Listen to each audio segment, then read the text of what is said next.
Halo, assalamualaikum warahmatullahi wabarakatuh. Selamat datang kembali bagi kalian yang pernah datang di channel ini dan selamat datang bagi kalian yang pertama kali datang ke channel ini. Kembali lagi bersama saya Nalindra. Ya, di pertama kali ini saya akan membahas tentang pengalaman saya tentang e-commerce. Di mana mungkin e-commerce yang akan saya bahas ini lebih condong ke penggunaan e-commerce TikTok ya. Bukan berarti saya di endorse, bukan apa-apa ya, bukan. Tapi karena itu murni dari kenyamanan saya dalam penggunaan jasa e-commerce ya. Dari sekian banyaknya e-commerce yang ada, begitulah ya. Lalu sebelum kita langsung praktek, kita bahas-bahas sedikit dulu tentang e-commerce itu apa sih ya.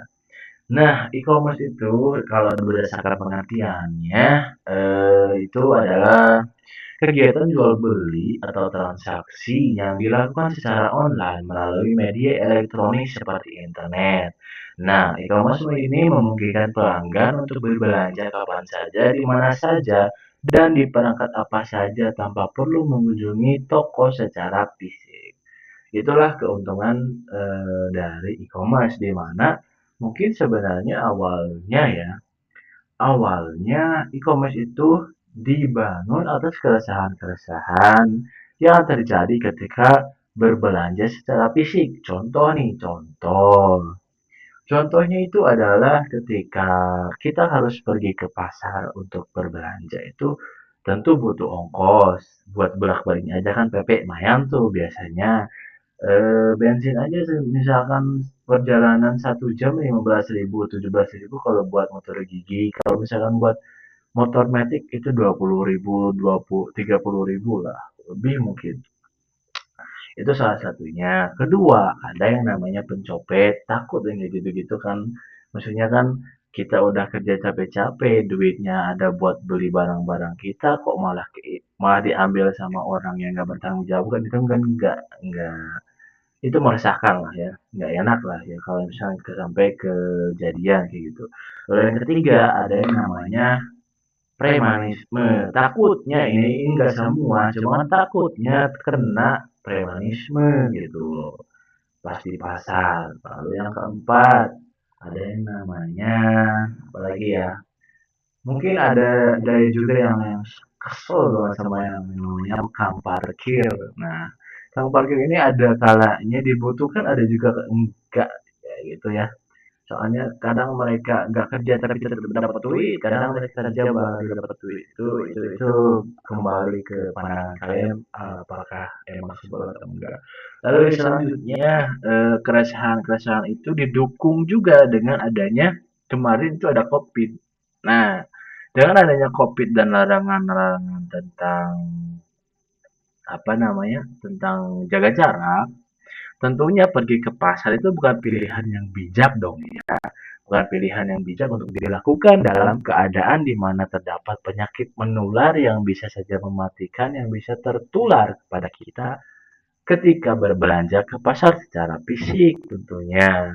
Dan itu juga menjadi alasan kalau tidak salah itu ada orang yang pernah bercerita tentang kalau misalkan sebenarnya toko online ada pembelian secara online, bisnis secara elektronik itu sebenarnya harusnya masuk ke Indonesia itu baru 2-3 tahun yang akan datang dari saat COVID. Jadi mungkin tahun-tahun sekarang harusnya baru masuk gitu. Tapi karena COVID datang di tahun kalau tidak salah 2019 ya. Nah, itu mendorong si e-commerce ini untuk datang lebih awal dari perkiraan yang dilakukan oleh orang tersebut. Saya nggak tahu siapa yang ngomong itu, tapi lupa. Lupa itu siapa, tapi kayaknya sih itu benar gitu. Dan dari hal itulah terjadilah suatu revolusi, suatu evolusi juga, suatu sistem yang dibuat untuk melakukan interaksi jual beli melalui perangkat yang dimiliki oleh penjual dan pembeli dari rumah masing-masing. Itu sangat memudahkan. Tentunya ada beberapa tahapan sebelum menuju kemudahan itu. Contohnya dulu kalau di Indonesia sebenarnya ada juga bentuk e-commerce sebelum dipatenkannya dalam suatu bentuk aplikasi-aplikasi atau platform khusus untuk menjual ya. Contohnya itu waktu dulu itu ada yang namanya eh, jual beli Facebook.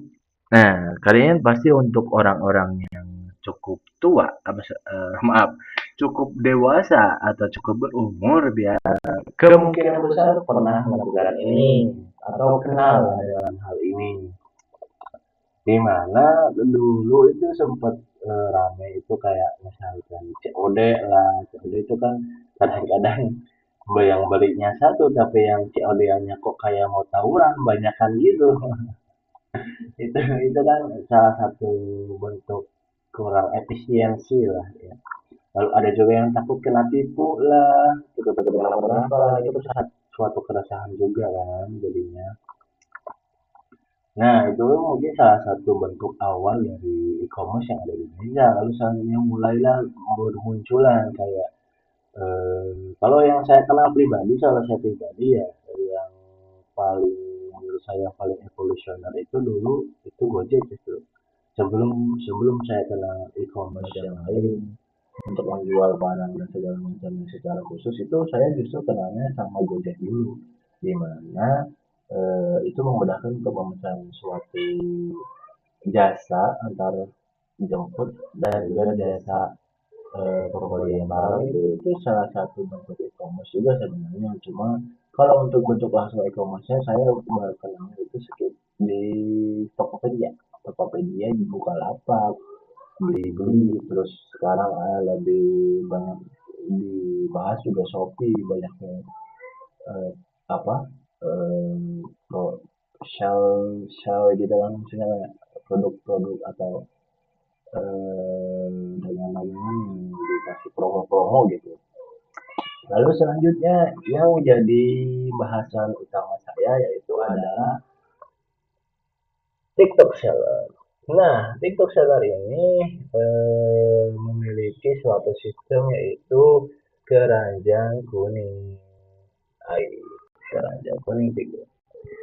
Jadi keranjang kuning ini sebenarnya itu cuma ada di TikTok sih, itu kayak kayak di Tokopedia, di segala macam platform e-commerce yang sekarang itu justru menjadi anak juga gitu.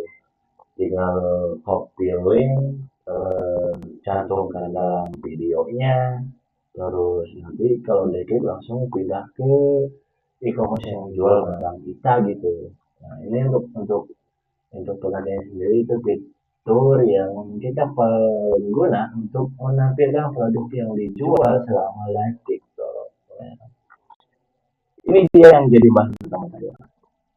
Di TikTok itu kan stigma atau image TikTok itu adalah aplikasi kumpulan video kreator, kumpulan video-video entah inovatif lah, entah entah itu edukatif lah, entah apalah itu ya. Banyak hal lah. Kalau dulu ya memang mungkin sedikit kurang baik image-nya, cuma sekarang kan udah jadi suatu hal yang lumrah banget kalau seseorang punya TikTok gitu loh. Nah, dari situlah TikTok tuh kayak kayak ini harusnya bisa jadi cuan nih, mungkin gitu ya. Ini mah cerita aja ya. Mungkin ini bisa jadi cuan, jadi mereka mulai bikin lah TikTok Seller. Di TikTok Seller ini jadi keuntungan mereka yang besar. Maksudnya bukan cuma dari penjualnya, kalau penjualnya tentu menguntungkan, tapi positioning dia sebagai aplikasi video itu besar banget. Di mana ketika orang-orang mencari suatu toko dengan orang-orang yang mau memperagakan atau orang-orang yang mau memberikan testimoni secara langsung atau orang-orang yang bahkan mungkin menjual secara langsung tapi dari handphone doang itu mereka biasanya mencarinya langsung ke TikTok gitu loh.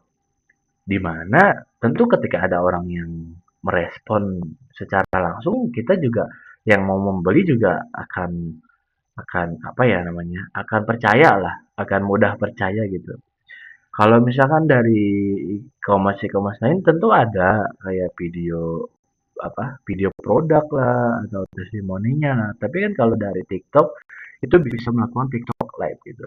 Ya meskipun kalau e-commerce lain juga sudah ada live sellingnya gitu. Cuma kalau kalau TikTok kan sudah dari awal itu memposisikan diri sebagai video maker gitu. Maksudnya tempat video disimpan gitu kan di TikTok. Jadi orang-orang berstigma kalau eh, mencari barang yang mungkin lebih mudah dan lebih dipercaya dengan mudah gitu ya lebih mencari ke TikTok soalnya kan sudah lebih banyak videonya di sana dong kemungkinan besar atau ini dari opini saya aja sih maksudnya tapi ya tetap aja kalau menurut saya ya emang kalau misalkan nyarinya video yang mungkin lebih meyakinkan ya lebih mudah mencari di TikTok ini. Lalu yang kedua, keuntungan yang lebih baik daripada di e-commerce lain itu harganya murah. Murahnya kenapa? Ada juga yang produk asli pribumi, maksudnya produk asli dari orang-orang yang menjual dari Indonesia sendiri. Ada juga produk-produk yang diambil dari luar dan dijual kembali dengan harga murah gitu loh. Contohnya Cina. Karena TikTok ini adalah produk Cina, aplikasi produk Cina, tentu Cina juga mengambil peran besar dong. Mereka juga mengambil positioning besar dalam penjualan dari TikTok itu gitu loh.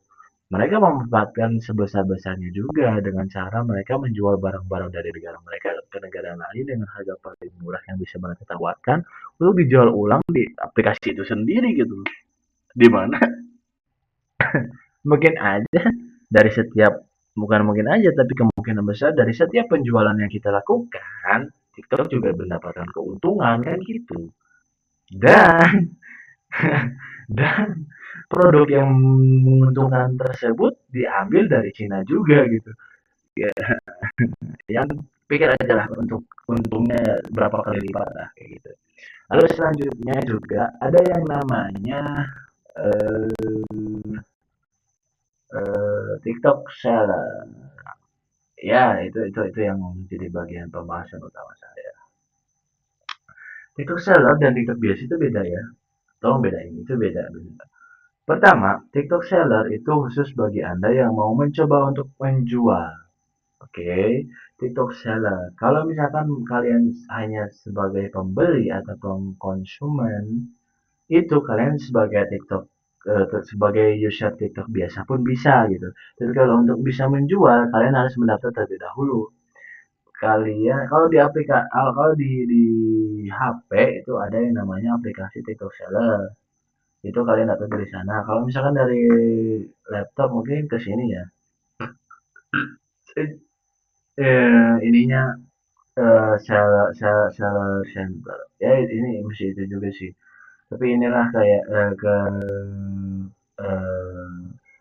eh, untuk mencari apa sih namanya? Untuk mencari cara-cara daftar sebagai TikTok seller itu kayak gini. Yang pertama yaitu data dengan alamat telepon Indonesia dan alamat email Indonesia Anda. Nah, itulah yang email Anda. Itulah yang syarat pertama dari pendaftarannya sebagai akun TikTok itu biasanya gini ya. Lalu yang kedua ada lengkapi permohonan. Nah, untuk menjadi seorang TikTok seller itu harus melengkapi identitas ya. Dimana jika Anda melakukan bisnis perorangan dalam TikTok seller itu, maka yang diperlukan hanya ID atau paspor. Nah, ID ini bisa digantikan dengan menggunakan kartu identitas penduduk ya, atau KTP. Oke. Ya, kalian isi aja misalkan kalau ada form-form yang diminta dari pendaftaran TikTok channel ya tinggal isi aja sesuai dengan yang dibutuhkan gitu. Kalau misalnya ditanya tadi KTP atau asal jangan disembahin aja bisa. Takutnya kan pinjol kan kayak disembahin. Lalu selanjutnya ada kalau misalkan untuk seorang Untuk semua perusahaan mendaftarkan diri sebagai equity seller itu harus ada sertifikat perusahaannya untuk didaftarkan. Lalu ya prosesnya mirip-mirip lah. Ya cukup sediakan dokumen yang diperlukan dan lalu yang ketiga yaitu tunggu hasilnya. Dan di sini aplikasi Anda akan ditinjau dalam waktu sekitar 1-2 hari, hasil peninjauan sekitar kirim melalui. Kalau misalnya tidak ada kendala dan maksudnya tidak ada masalah yang terjadi atau ditemukan dalam pendaftaran TikTok Anda, maka eh, hal itu bisa dikonfirmasi dan disetujui oleh pihak TikTok untuk Anda menjadi seorang TikTok seller dalam 1-2 hari gitu. Dalam persiapan toko dan mulai berjualan. Nah, dalam persiapan toko dan mulai berjualan ini dimulai dari nama toko, terus eh, produknya apa, harganya berapa, mau dijual berapa pieces, maksud penjualan awal berapa pieces, terus bahan dari produknya apa, kayak gitu gitu. Itu harus disiapin dari situ, dari mulai dari sana gitu. Mungkin mungkin ya hal itu gak bisa saya jelasin seluruhnya dari sini ya soalnya karena kebetulan saya ada masalah koneksi juga nih ngeselin dari tadi saya mau bikin sambil praktik tapi gak bisa tapi ya udahlah mungkin itu emang nasib saya lah.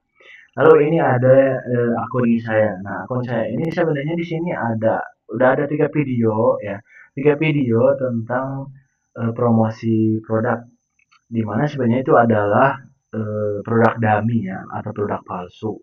Tapi kalian bisa coba lihat video yang saya buat itu untuk misalkan jadi referensi atau segala atau semacamnya boleh boleh boleh banget.